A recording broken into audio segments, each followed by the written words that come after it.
দুদিন আগেই লাউডস্পিকার ব্যবহারের নির্দেশিকা জারি করেছিল রাজ্য সরকার। সাফ জানানো হয়েছিল নির্দিষ্ট মাত্রার শব্দের বাইরে মানুষের অসুবিধা তৈরি করে লাউডস্পিকার বাজানো যাবে না। সরকারি নির্দেশিকা জারির দুদিনের মধ্যেই তা অমান্য করার অভিযোগ উঠল।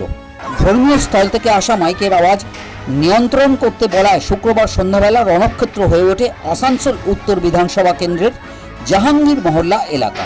উত্তেজিত জনতা হামলা চালায় পুলিশ ফাঁড়িতে, ভাঙচুর চলে গাড়ি অটোতে। আক্রান্ত হয়েছেন খোদ পুলিশ কর্মীরাও। পরিস্থিতি নিয়ন্ত্রণে আনতে আসরে নামতে হয় কেন্দ্রীয় বাহিনীকে। ঘটনায় ইতিমধ্যেই 15 জনকে গ্রেপ্তার করা হয়েছে। যারা যারা ইনভলভ আছে প্রত্যেককে চিহ্নিত করা হচ্ছে। কতজন পুলিশ পার্সোনাল ইনজোর্ড হয়েছিল স্যার? পুলিশ পার্সোনাল সামান্য কিছু লেগেছে, 5 জনের, এটা আমরা দেখছি। মাথা ব্যথা লেগেছে। যারা যারা করেছে প্রত্যেককে ধরা হবে। পরিস্থিতি নিয়ন্ত্রণ করতে কি গুলি বা ফায়ারিং করতে হয়? না কিছু করতে হয়নি। আপনি তো এলাকা দেখতে পাচ্ছেন, সে কিছু করতে হয়নি।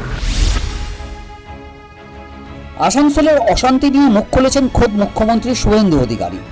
দোষীদের বিরুদ্ধে কঠোরতর ব্যবস্থার আশ্বাস দিয়ে জানিয়েছেন সরকারি সম্পত্তি ভাঙচুর বরদাস্ত নয়। যারা ভাঙচুর করেছেন তাদের থেকে ক্ষতিপূরণ আদায় করবে প্রশাসন।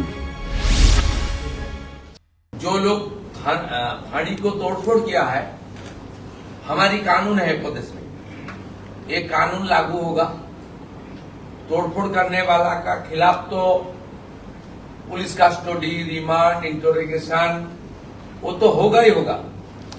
साथ साथ जो डैमेज हुआ गवर्नमेंट प्रॉपर्टी, उनका पर्सनल एक्सचेकर से वो भी वसूल करने का डायरेक्शन हो हम लोग दे दिया। कोई सरकारी प्रॉपर्टी पर हाथ मत उठाओ। पुलिस इंजोर होगा तो छोड़ने वाला हम लोग नहीं है।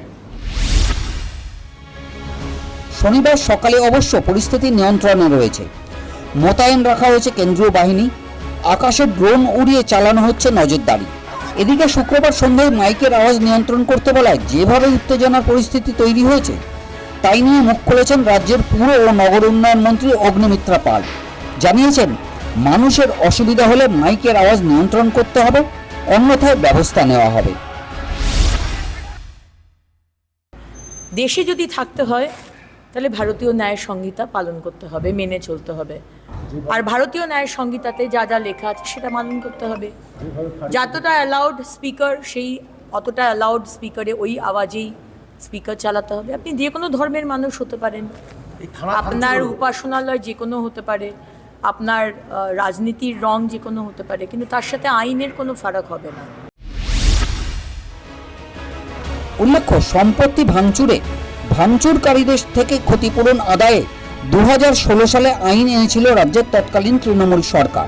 কিন্তু গত 10 বছরে কতজনের থেকে ক্ষতিপূরণ আদায় হয়েছে তাই নিয়ে প্রশ্ন উঠছে। রাজ্যে বিজেপি সরকার ক্ষমতা এসেই এবার আইন প্রয়োগের রাস্তায় হাঁটল। News time.